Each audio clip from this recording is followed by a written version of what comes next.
I think one of the hardest things about recognizing self-abandonment is catching yourself in the moment while it's happening.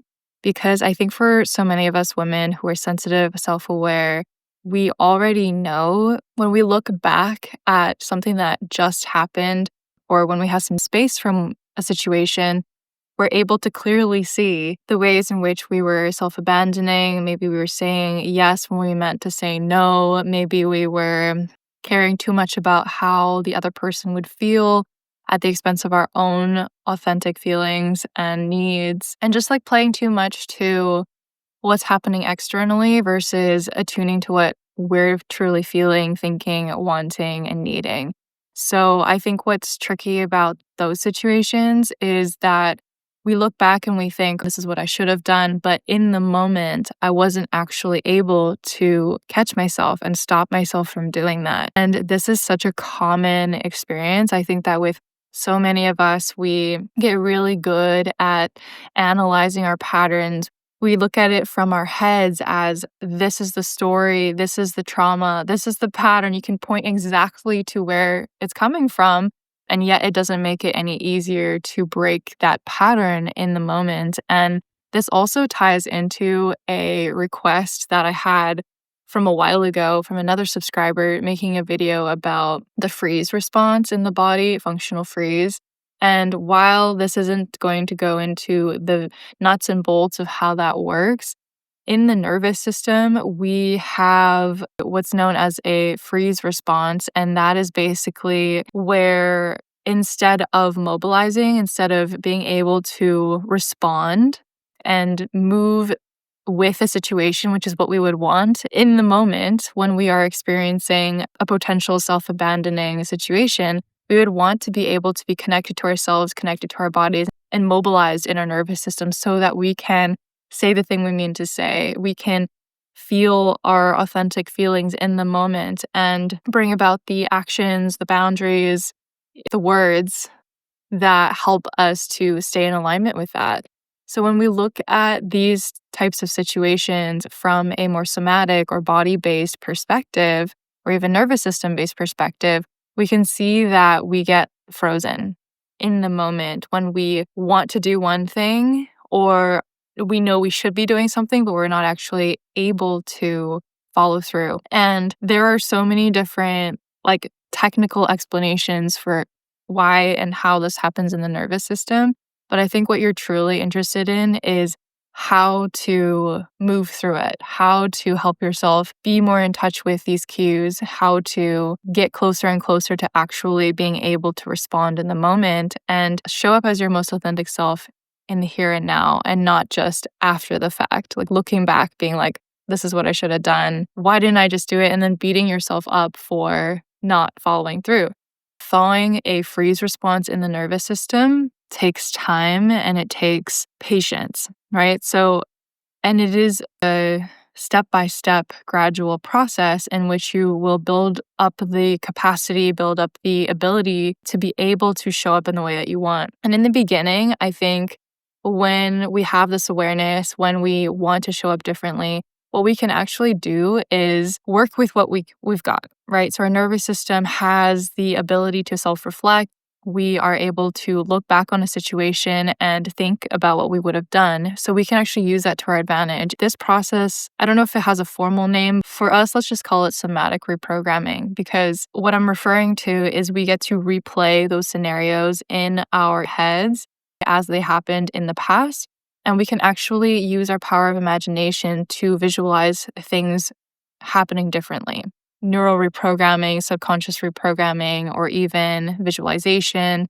These are all tactics that actually make use of our ability to imagine, our ability to see things in our heads or re-experience something just by thinking about it, and using that as a way to reprogram your mind, reprogram your subconscious, reprogram your nervous system and your experience in your body. I do this as part of my morning practice every single day. So you're imagining yourself giving yourself what you needed in that moment, or you're imagining yourself doing what you would have wanted to do and literally replaying that scenario in your head as if it had happened the way that you wanted it to. And over time, with practice and a certain amount of repetition, these reimagined experiences can actually be extremely healing and corrective. So because of, I don't want to get too sciencey here, but because of neuroplasticity, we're able to rewire the pathways in our brain and heal from things that happened in the past. Like trauma healing, for example,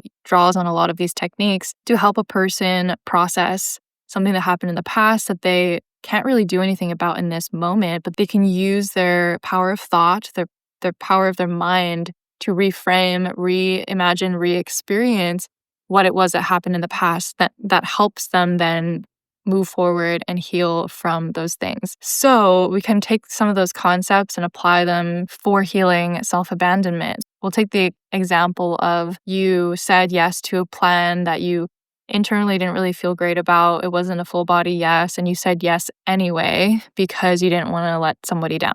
What I would do with that is I would go into, if you meditate, this will be a lot more helpful, but if not, you can also maybe journal about it and try it that way.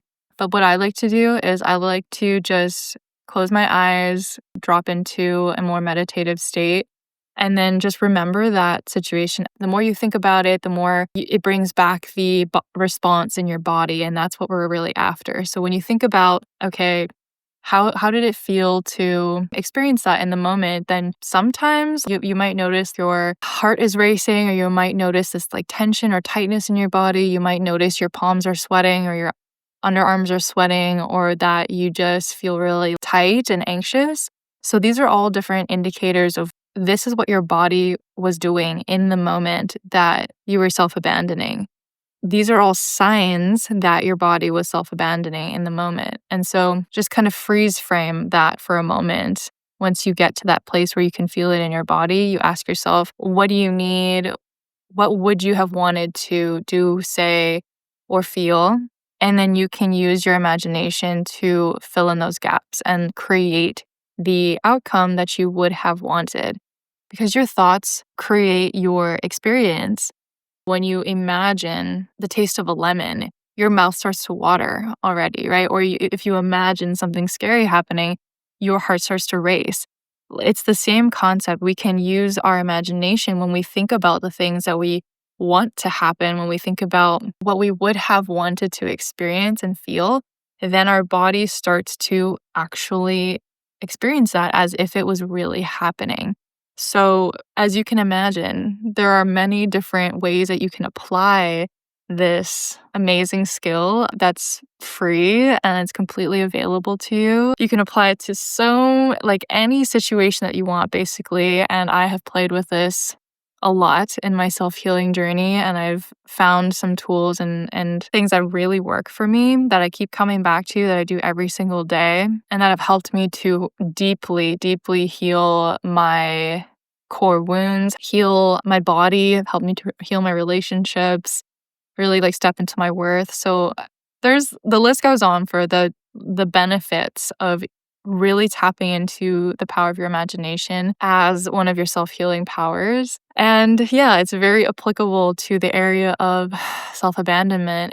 What self-validation really is giving yourself what you need when you needed it. And that is what creates the experience in your body of confidence. It's what creates a feeling of safety. And it is what creates resilience over time, because you're like, when I need something, I can give it to myself, even if it's after the fact, because the mind doesn't really know the difference between the two. So in this imagined space, you're creating this experience again and again of, I'm taking care of myself. I'm recognizing what I need. I'm taking the time and the attention, the care to really get to know what's going on, what I really wanted, and then to move through the process, or what it might look like in your head of what you wanted it to be. Over time, if you do this enough, you will see that the way that you show up in those situations is different. And eventually, the way that you behave in those situations, you're going to start to catch yourself and be like, oh, I've experienced this before. I have had experiences, even if they're imaginary, of being able to catch myself, know what I'm feeling, and then be able to say no instead of say yes. Right. So we're just kind of inching ourselves along the healing process of like, we don't have to suddenly just go from being frozen in our patterns of self abandonment, which are protective ultimately, to suddenly flipping the switch, going 180 and just being like, oh, I'm just giving that up entirely. Like, it doesn't really work like that. And you'll see why. Like, the deeper you go into healing your self abandoning patterns, you will realize that all of your self abandoning patterns are serving a purpose. They are protecting you in some way. They have an intention that is good. Oftentimes it's our younger parts that are running the show, and they're using like kid level logic to try to solve our adult problems. So when we catch ourselves, important to have compassion and give ourselves the understanding of seeing why we had to do these things in the first place, and also forgiving ourselves for having to use coping mechanisms just to survive. And reminding ourselves too that and bringing ourselves into the present moment and letting these parts of ourselves know that we're no longer literally replaying the past. We're here in the present moment, and you are the one who is taking care of yourself now.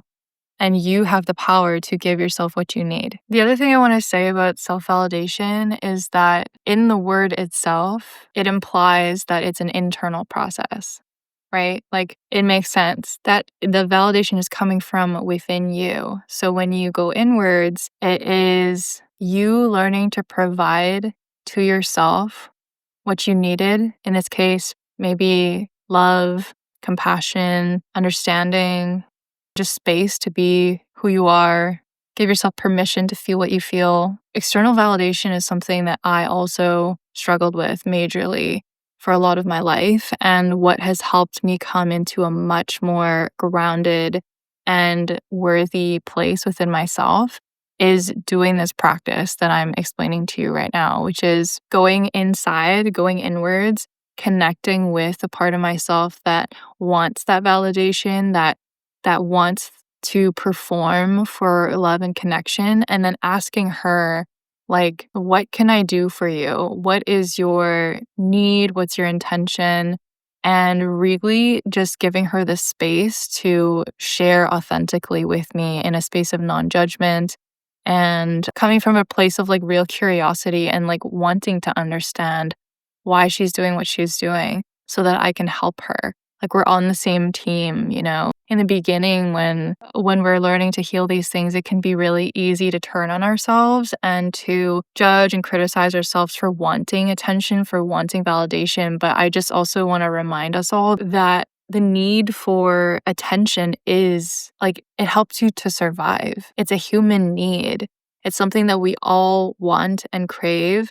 And remember, when we were young and dependent on our caregivers, if they didn't give us their attention, that in our nervous system meant to us that we weren't going to survive. So it was pretty serious, you know, not receiving attention and having emotionally unavailable or absent or even neglectful parents can really create this wound. And then we see it replaying in our other relationships.